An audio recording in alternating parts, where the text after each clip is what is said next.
That make us YouTube stars? It does. Wow. When will the royalties start coming in? Don't hold your breath.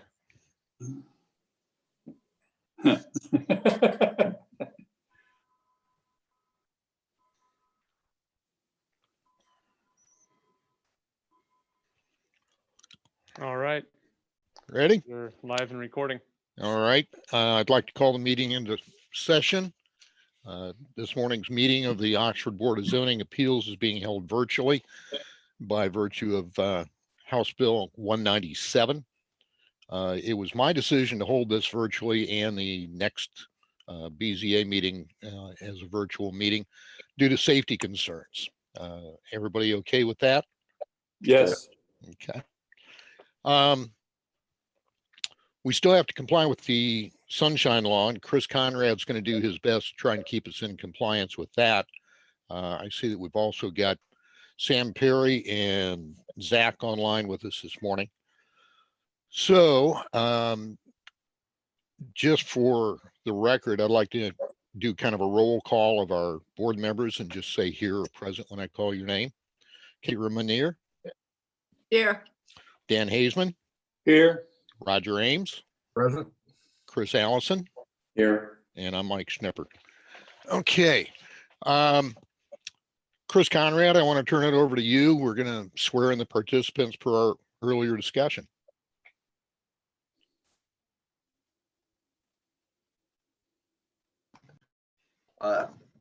Unmuted now. Mike, my last name is Conard. Sorry. That's okay. So we're going to swear in all the members of the BZA. So if you would, please raise your right hand and state your name. Dan Hayes. Roger. And then repeat after me. I solemnly swear I solemnly swear I will support the Constitution of the United States I will support the Constitution of the United States and the state of Ohio, and the state of Ohio, and will obey the laws thereof, and will obey the laws thereof, and that I will in all respects and that I will in all respects uphold and enforce the provisions of the Charter uphold and enforce the provisions of the Charter and the ordinances of the City of Oxford, and the ordinances of the City of Oxford, and will faithfully discharge the duties of the Board of Zoning Appeals and will faithfully discharge the duties of the Board of Zoning Appeals of the City of Oxford, upon which I am a member. of the City of Oxford, of which I am a member. Thank you, everybody. You are sworn in for this term of the BZA. So let's go on to the next matters on the agenda. Thank you, sir. Next, we have to have a little housekeeping here. We're going to have election of officers. This is going to be a roll call vote. Once we get through with the nominations, Chris, Connor, do you want to do the roll call of the vote, or you want Sam Perry to do it? I'm happy We to do need it. to have it's typically done by motion and second, I believe. Agreed. Yes. Agreed. Yeah. Okay, but the actual vote, do you want it as? I'll go ahead and do the roll call. Okay. First, I'm going to open nominations for chairman. Is there a nomination? I nominate Michael Schnipper to be chairman. Thank you. Is there a second? I second. Any other nominations? Without other nominations, those nominations for chair is closed. Chris Conard, would you do a roll call for us, please? Yes, I will. In no particular order. Mr. Ames. Aye. Mr. Heitzman, did I pronounce that correctly? Hazeman. Haseman. Aye. Mr. Allison. Aye. Ms. Rumanier, Yes, aye. and Mr. Schnipper. Abstain. Vote for yourself. 401, that's close enough for me. All right. Okay, vice chair. Is there a nomination for vice chair? Nobody wants to be vice chair. We do need a vice chair. Am I able to nominate? Yes. I nominate Roger Ames. I Second. second. Okay. Any other nominations? Nominations for vice chair are closed. Chris Connors, roll call vote, please. Mr. Snipper, Aye. Mr. Heitzman, Yeah, aye. Mr. Allison, Aye. Ms. Ruminier, Aye. and Mr. Ames. Aye, my ego won't let me abstain. I can see these virtual meetings could be some fun. So noted. Okay, next we've got to have a secretary. Is there a nomination for secretary? Come on, rush to the front here. You know, come to the head of the line, folks. I nominate Dan Hazeman for secretary. Is there a I second. second? Thank you. Other nominations? Nominations are closed. Chris Connor, the roll call vote, please. Mr. Ames, Aye. Mr. Snipper, Aye. Mr. Heitzman, Abstain. Mr. Allison, Aye. Ms. Ruminier. Aye. All right. Thank you. I appreciate your willingness to serve. Chris Connor, could you kind of fill us in a little bit on what to expect on these virtual meetings? I know we got to comply with the sunshine law, and I hope you'll jump in anytime that we push the edge. But is there anything that is unique about doing a virtual meeting versus a live meeting that we need to know? Procedurally, in terms of the legal requirements, no. Practically, there are some unique aspects of it. And I'll give you my example. Yesterday, I listened to the U.S. Supreme Court arguments involving the subpoenas and the president. And it was kind of interesting because Supreme Court arguments are known to be somewhat free-for-all, where justices will interrupt and talk over one another, even though they're encouraged not to. But because it was a telephone call, it was a very orderly discussion. It was interesting because the lawyers actually were asked a question and they got to complete the answer because another justice wasn't interrupting what they're doing. So I think that that's the most important thing in terms of the process, is that it really requires rigid segmentation of speaking. And what we've discovered is the best way to be heard, if you want to be heard, is to simply raise your hands and get somebody's attention, and then you could be called on in an orderly way. The other thing is that it's important, and I see here that most of us have done it, but I'm speaking right now, is it's best to be muted at all times, except for the chair. Because you have to control the proceeding. So whether it's chair or vice chair, whoever's running the meeting, I would suggest that you not stay muted. The rest of us should stay muted. And Roger wants to speak. I just have a question. Is there a muting button on our end, or is that all handled on your end?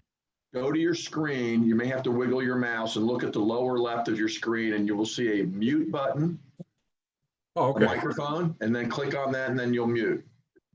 And then if you see that button that says stop video, if you hit that, you'll actually we will no longer be able to see your face. So if you wanted to do that, you can see what it looks like. Well, you've muted. Let's see if you Not can no saying longer. it would be a bad thing. Now, if it could only be the case.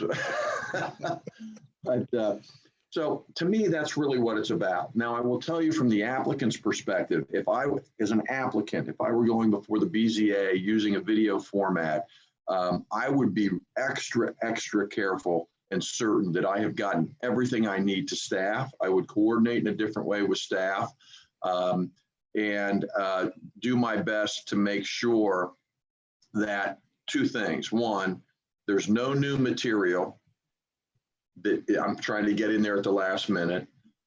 If there's visual presentations that I want to make, that's going to need to be coordinated with Zach and Sam. There's a mechanism. I don't necessarily know how to do it, but I think if I click on my computer screen, you can get the image there. Sam or Zach, you want to demonstrate how that would work? Sure. Sure, yeah. I can demonstrate. I've got a sample presentation pulled up for Why just don't you this go very through a thing. couple slides and show everybody how it would work? Looks like the host is disabled participant screen sharing on my end. So Sam, are you the host? Sam, You're still muted, Sam. Sam, you're muted. There. Let's see. Got two Zachary Morse here, so let me try making you the host. Be the one without the video. Zachary, you're the host now on my screen, so you can go ahead and do it.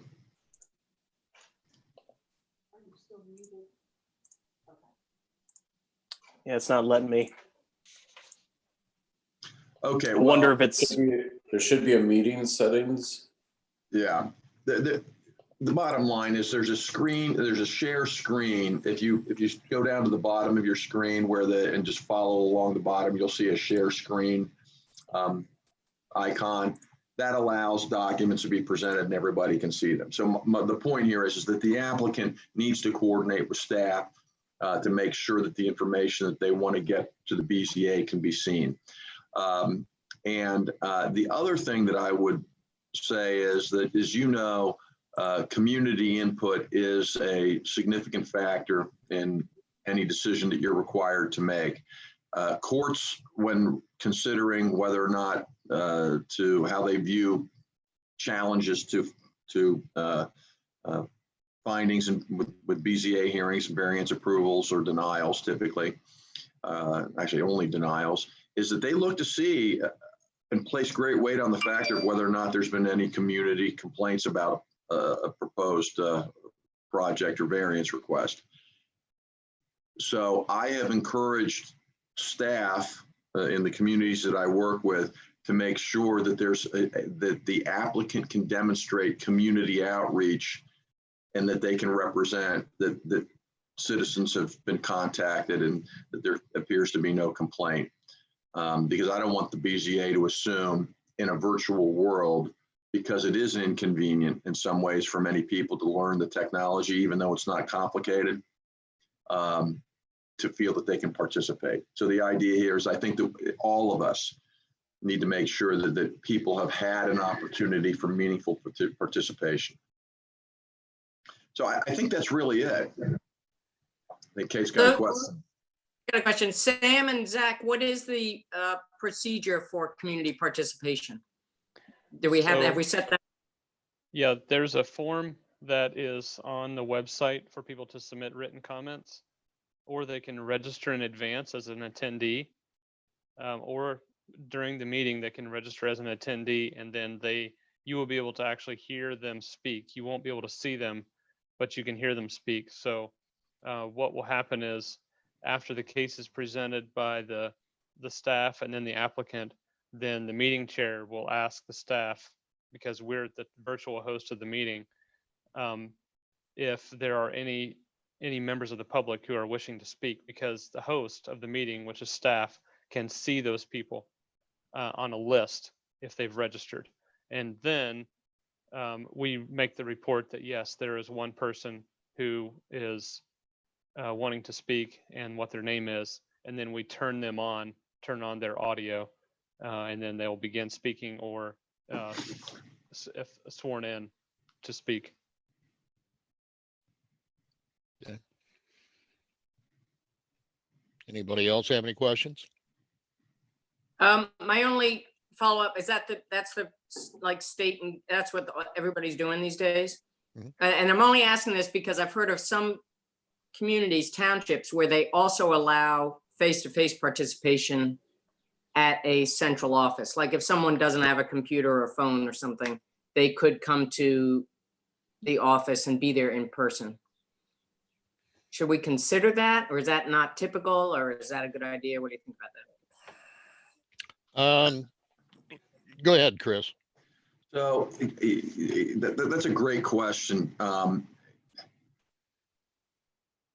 I've gone round and round with this in my own mind and had some conversations with clerks who are responsible for getting these packets together many times.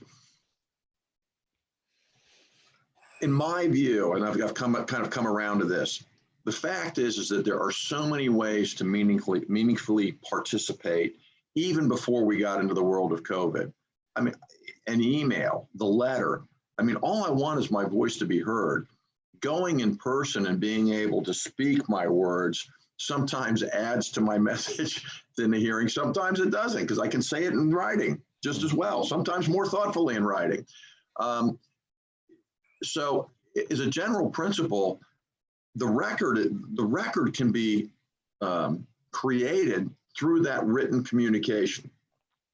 However, if someone strongly feels that their right to meaningful participation is somehow compromised because they can't participate in person, then I view this as kind of an accommodation to an individual on a case-by-case basis, but in letting them know you can participate meaningfully in this way without having to take that step of coming somewhere else. But I would do it on a case-by-case basis and just see how it plays out. I think from what I've seen so far is that most people are content with the participation in writing. And if they're having tech issues, that's probably because there's a lot of people. I had such a BZA hearing in another community where the gentleman was 80 plus years old, didn't really use email, and family members came over to bring their laptop and kind of work with him on that. So I don't think it'll really be an issue, but we'll address it when we get there. I don't know if that answers the question or not. Chris, I think you handle it exactly the way I would have, in that I was going to suggest a case by case. We got a pretty savvy community here, and I think we've got a lot of tech capable people, but if we do end up with somebody that wants to do it face to face, then let's again take it case by case. And I'm going to be a little surprised if we run into that need. So, anybody else have any other questions? Mr. Schnipper, I was able to transfer hosting ability to my desktop computer. So if you would like, I can show a sample presentation of Please how do. that would pop up on your screen. Please do. Okay. So can everybody see my screen? So I have a sample presentation. This is actually the tree ordinance that was presented to council. Yes. And I think I can go full screen mode as well to take away the taskbar and all that stuff. Okay. So then I'll Great. just flip through the slides like this, and you'll be able to hear me present. So this will just be as is typical when I present at the courthouse. Okay. And that's about it. Okay. So you're going to be in control of that presentation, and is there a Yes. way that we could point to a particular item? We get elevations and aerial views on our cases, and it'd be nice to be able to point to a particular item. Yes. I suppose you could just direct me to, once I conclude my presentation, you could direct me to go back to a certain slide. So say, for instance, you wanted to go back to tree preservation requirements. So you could direct me to go back to this slide, and then can you see my little cursor moving I can. around? Yes. So I'd be able to point to individual things on a slide that way as well. I also want to point something else out. Zach, if you go to the top with the where you've got your icons, notice where that cursor is now. Well, my cursor's there, but it has 8 of 25. So there's a page Yes. designation there. So Okay. if there's something that you want to see, you can say, hey, Zach, please go back to page 9, and then it becomes easier. Okay. Thank you, Chris. Okay, that's good. In my experience, the only meetings that I've had that are clunky are the phone meetings. I have a board, a public board, and they aren't comfortable with video for whatever reason. And the phone meetings are just goofy. I much prefer this format. It works pretty well. Actually, I've been very happy with it. And Oxford's done a really nice job. Our council meetings have gone well. And I've had one BZA meeting that went well. It takes a little longer, but not that much longer. So the trade-off of having less citizen participation because they're present and want to be heard with the segmented process is really, it's a trade-off in terms of time. Okay. Sam, Yeah, I was just gonna say that you might see a raise hand button on your screen. But we have not been using that because our group sizes have been small enough that we've been able to see everyone on the screen, and it's actually more efficient to just physically raise your hand. So I think the instructions that Chris gave have worked pretty well, and so we'll just go with that. Okay, I think there's one other thing that we have to talk about though, which we haven't done, which is citizen participation who are on the virtual meeting. Now, many citizens don't necessarily want to have their image splayed across the screen the entire time. So you'll see what you see with Lynn Taylor and Zach Moore's down at the bottom, at least on my screen, it's at the bottom. So let's assume that Lynn Taylor is a citizen and we know that she's participating. If you scroll to the bottom, you'll see participants next to the chat feature. So you can click on that and it shows that there are 10 panelists, which means there's nobody who's just an attendee. Panelists have the ability, is my understanding, to control the microphone. So if citizens were participating, they would show up as an attendee. And I guess we need to talk about how we would want them to be able to participate. There's a couple different ways. They could do it through a chat. They could send a message here, and I never use this feature, but I'll say hello. I'll say hello.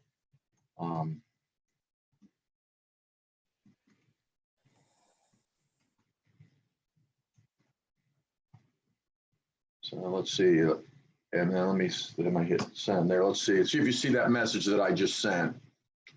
So it's, yep. So we can encourage citizens to use that chat feature, or can they come on with video if they're just an attendee? I don't know the answer to that question. No, they cannot. So they can we will only see the name of the person who's logged on. Correct. And then what about the YouTube component of this? Because there's a means by YouTube that you can get heard too, correct?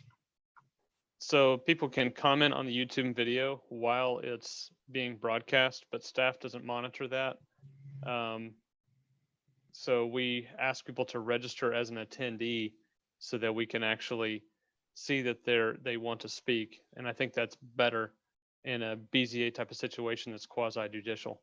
Right. So our instructions then will be, if you want to be heard during the public comments portion of the meeting, you need to log into Zoom, or in advance of the meeting, and part of our notice, please submit your comments in writing to be placed into the packet for consideration by BZA. Correct. And so we could also then encourage any further public comment. If there's any questions, do we want to encourage use of the chat feature? No. I don't think we do. I agree. You know, the only way that they should be allowed to participate is if they have standing. And everybody within 200 feet of the property in question is going to have been notified previously. But typically, Mike, don't you, if a citizen shows up and they want to be heard during the public comment session, just even if they're not a person with standing, they would be heard, just to say I support or not support a project for whatever reason. We've had that done in the past and kind of limited it because we did have people that were members of the community, but not necessarily involved with that particular property. So we have limited, but not denied. The big distinction there. If somebody shows up and want to be heard during the public comment, even though they don't have standing to object, you would allow them to speak. But then if they objected and they didn't have standing, that was not a factor that the BZA weighed with any weight. Okay. Is that a fair way to say it? Sure. Okay. Sure. Yeah, I think it's just you adjust the amount of weight that you give to the comment according to the degree of standing. And that's going to be a very, very rare occurrence. We almost never even get a response from the community after notification. So that's going to be a case-by-case situation also. Exactly. And I think in advance of our hearings, we're going to know which ones may have some challenges, and we can address that at that point. All right, so I think that we've covered everything from my perspective. If there aren't any questions of me, I'll mute myself. Okay, anybody on the board having anything? Well, let me share something real quick here. All of us are sitting here with a background to us, and that's the only caution I'm going to offer to the board is be aware of what's going on behind you. You know, we're in our homes, we're in our offices, and with all the change in virtual use, they're now doing real estate closings online. And one was, and it's recorded and it goes to the Secretary of State as a permanent record. There was a gentleman that participated in that, and when he thought the closing was over, and thought that the camera was off, someone in the background went strolling by completely naked. So they're now in the process of trying to get the court's permission to edit that out of the permanent record. There was another situation recently where a person was either in his home or in a hotel room, and in the background, you could see this very attractive young lady getting dressed, which in and of itself might be a little embarrassing, but the real embarrassment was that was not the participant's wife, and it created a major problem because of that. So we're not going to run into that, but a couple of humorous anecdotes there. But if you look at me, I got a flag in the background here, and it's not because I'm trying to be super patriotic. I've got a workbench behind me that's a little cluttered, and rather than see all that clutter on this, I simply thumbtack that up, and I'll put something else up in the future. But that's my point. You are going to allow people virtually into your home or into your office, and it's going to be available publicly. So if you don't want to share something with the public, just be aware of your situation and take the steps to correct it. So anybody else have anything to add? I have a technical question. We get the documents. When do we get the documents for a meeting next week? And how do they show up and et cetera? We have decided to mail them. So we will email everything Thursday, and then you'll probably get it in the mail on Saturday. So yeah, tomorrow we'll drop it in the mail and email it. Okay, great, thanks. So no police station visit. We're trying to keep people out of the police station. And before you got on, Kate, there was a couple people that requested hard copies. Kate, do you want a That's hard good. copy? You're going to get the Yeah. hard copy too? I have Okay. a hard copy. Copy and electronic, but hard copy would be great. Yeah. Okay. We know Thank- Dan wants it. Roger wants it. Sam, are we still going to have the documents available on Granicus? Yes, they will be. They won't be presented in the same format. It'll be just one link to one big long document. Yeah. And then after the meeting is over, we will transfer the recorded YouTube video onto Granicus as well. But the video won't be available live in Granicus. It'll only be available live in YouTube. Okay. All right. Sounds good. Okay. I think we've covered it unless anybody has anything that they'd like to add. Nothing there. Okay. I'm going to adjourn the meeting and say that we'll look for you online at 6:30 this coming Wednesday. Okay. Meeting's adjourned. Thank you. Thank you all. Thanks. Have a good day, Thanks for- everybody. You too. Bye. Yeah.